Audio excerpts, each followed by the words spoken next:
আসসালামু আলাইকুম, welcome back to my channel. কেমন আছেন আপনারা সবাই? আশা করছি আল্লাহর রহমতে সবাই ভালো আছেন, আমিও ভালো আছি। তো সকালবেলা ঘুম থেকে উঠে গেলাম। বাচ্চার আব্বা এখনও ঘুমাচ্ছে। আমি একটু জলদি সকালে উঠে গিয়েছি। আজকে বাবুর স্কুল আছে, তাই এখন বাবু ও আমার সাথে ঘুম থেকে উঠে গিয়েছে। এখন বাবু ব্রাশ করে নিচ্ছে। তো সকালে আমি একটু চেষ্টা করি সকালে ঘুম থেকে উঠানোর পরে ওকে একটু পড়াশোনা করানোর। কারণ সকালবেলা ঘুম থেকে ওঠার পর আমাদের যে মাইন্ড থাকে ওটা অনেক ফ্রেশ থাকে, এরকম আর কি শুনে আসছি ছোটোবেলা থেকে। তো পড়াশোনা করলে নাকি অনেকক্ষণ আর কি মনে থাকে।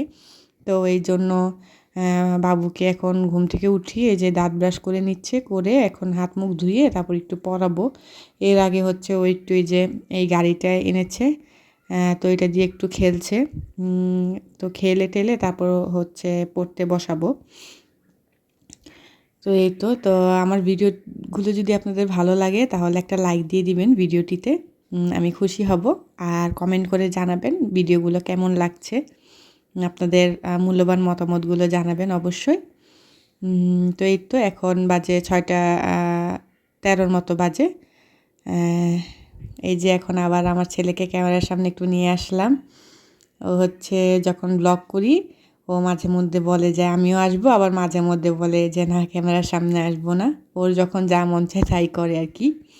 তো এখন লেখাপড়া একটু করাচ্ছি।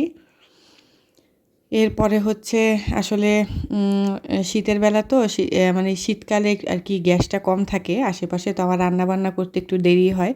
তাই সকালে উঠে আস্তে ধীরেই কাজগুলো করি, তেমন তাড়াহুড়া নাই। এখন বাবুকে পড়াশোনা করিয়ে তারপর ঘরের বাকি কাজগুলো করব।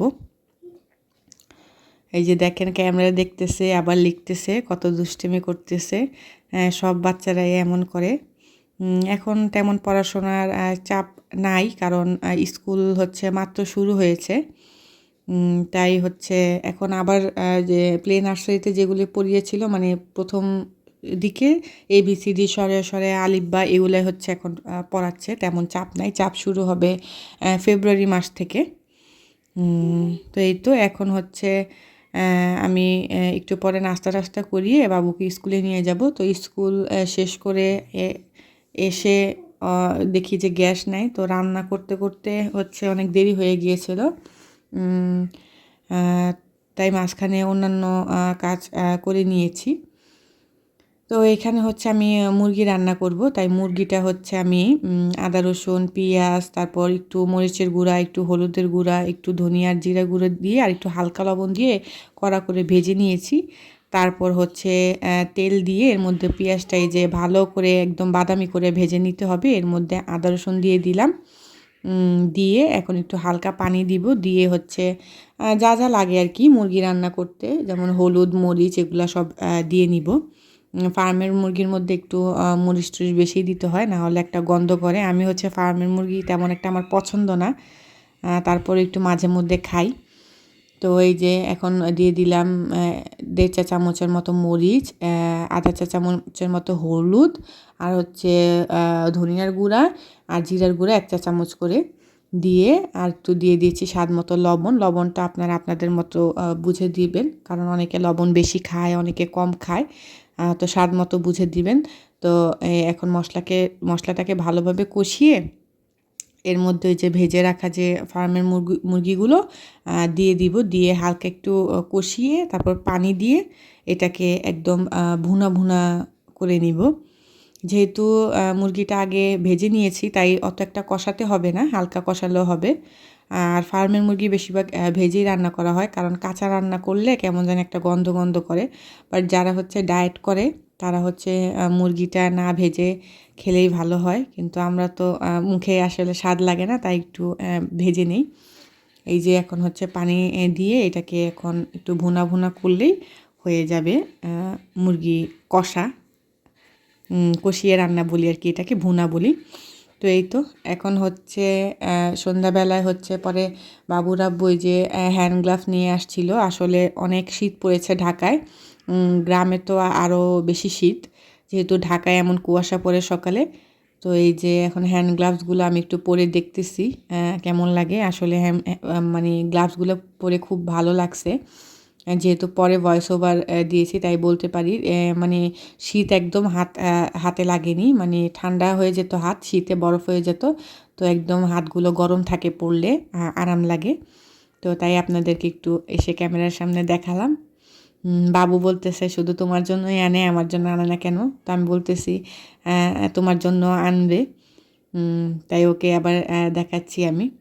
তো এই তো এরপরে হচ্ছে আসার সময় মুড়ি ভর্তার জিনিসপত্র নিয়ে আসছিল, যেমন এই যে পেঁয়াজু, তারপর আলুর চপ, বেগুনি, তারপর হচ্ছে ছোলা বুট, আর হচ্ছে এনেছিল পুরি এনেছিল, তারপর এই যে বেগুনি এনেছিল, হাবিজাবি অনেক কিছু এনেছিল। তো জিলাপি দিয়ে হালকা একটু মিষ্টি করে মুড়ি ভর্তাটা মাখি, খেতে ভালো লাগে। তো এই তো এখন হচ্ছে এগুলো একটু মেখে নিব।